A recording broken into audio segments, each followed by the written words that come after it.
आईचं काळीज आहे.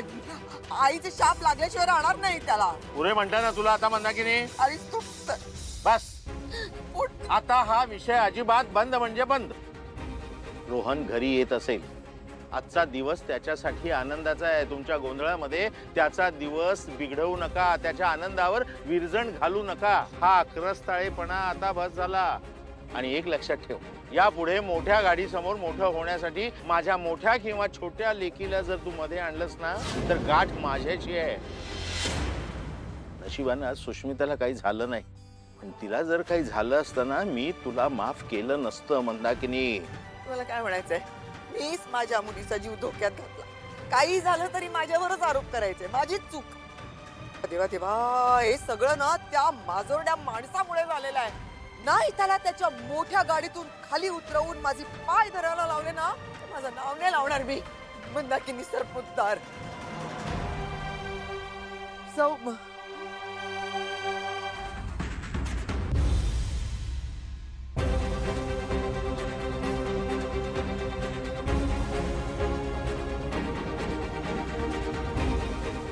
आदिरा, आदिरा, शांत हो प्लीज, रडू नकोस. पाणी आहे. आदिरा, शांत हो, रडू नको, शांत हो. तू जर अशी रडत बसलीस ना तर मला काही बोलताच येणार नाही ना. त्यामुळे शांत हो, रडू नकोस आणि मला सांग, कोण मुलगा आहे हा? तू चिडणार नाहीस ना? हे बघ, मी बाळा अजिबात चिडणार नाही, पण मला सगळं नीट सांगायचं.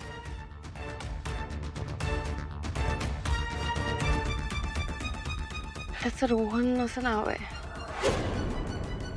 तो खरंच खूप चांगला आहे. म्हणजे खूप खूप श्रीमंत नाहीये.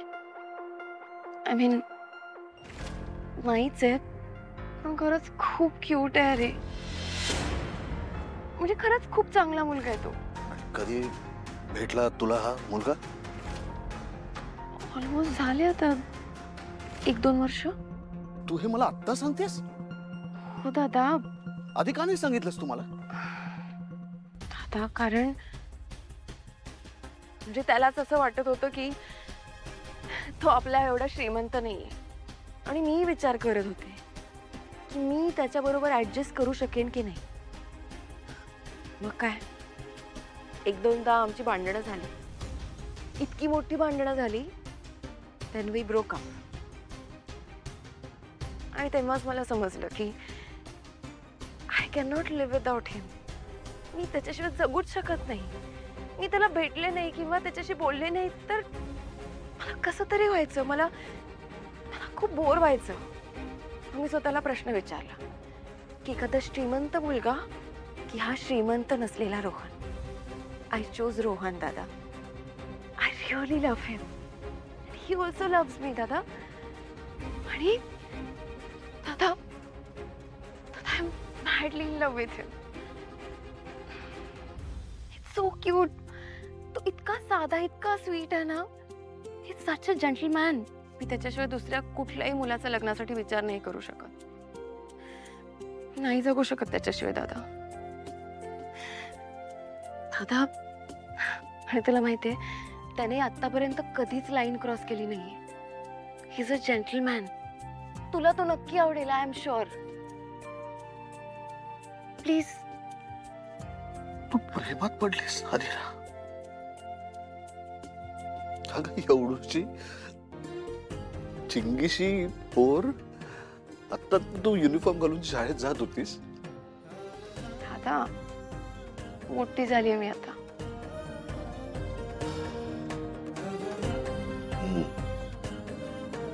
हो म्हणजे थांब जरा. काय रे, एवढं काय टेन्शन आलं अचानक? अगं ताई, पिंट्या दादाला मला आजच भेटायचंय. आदिराने त्याचसाठी फोन केला होता मला. अरे बघ, चांगलं आहे ना, भेट त्यांना. ताई अगं, तो पिंट्या दादा खूप मोठा माणूस आहे. हो मान्य आहे मला, पण कधीतरी भेटावं लागणारच आहे ना. हे बजी गोष्ट करायची भीती वाटते ना, मला वाटतं ती पटकन करून मोकळं व्हावं. यार ताई, काल प्रमोशन मिळालं ग मला. एक दिवस ही मुलगी मला एन्जॉय करू देत नाही. तिला तुझ्याशी लग्न करायची घाई झालीये. तेच ना. तेच ना काय? तू पण मनावर घे बरं का, रागवीन नाही तर आता मी. मी भेटतो, पण मग तू पण अधिराला भेटायचं. मला काहीच प्रॉब्लेम नाहीये. मला तर किती दिवस झाले तिला भेटायचंच आहे. बेस्ट आहे, मी अधिराला भेटते, तू पिंट्या राधांना भेट. आज ठरवूनच टाकू सगळं. अरे तेव्हा का प्रमोशन मिळालं मला? ए ताई फटके देईन. का मिळालं काय? चांगली गोष्ट झाली आहे ना आयुष्यात. ह्याच्या पुढे पण सगळं छान होणार आहे. बरं आता मी आवरू, नाही तर मला लेट होईल. हे घे बाबा आधी.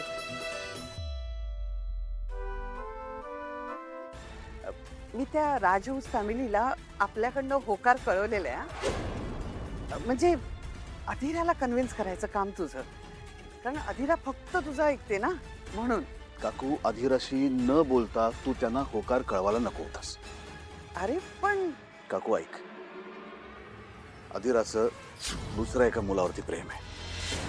काय? रोहन नाव आहे त्याचं. तिला आवडतो तो, आणि त्या दोघांनाही लग्न करायचं. अधिराला आता इतकी अक्कल आली की ती स्वतःचं लग्न आता स्वतःच ठरवते.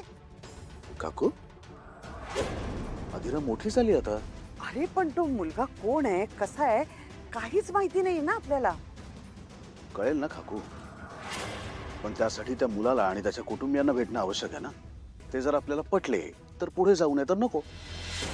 आणि मी तुला वचन देतो काकू, मी हे अधिरालाही स्पष्टपणे सांगितलंय की त्या मुलामध्ये किंवा त्याच्या कुटुंबियांमध्ये मला एक जरी गोष्ट खटकली तरी सुद्धा मी त्याचं अधिराबरोबर लग्न होऊ देणार नाही. आणि हे मी तिलाही सांगितलंय. कळलं तुला?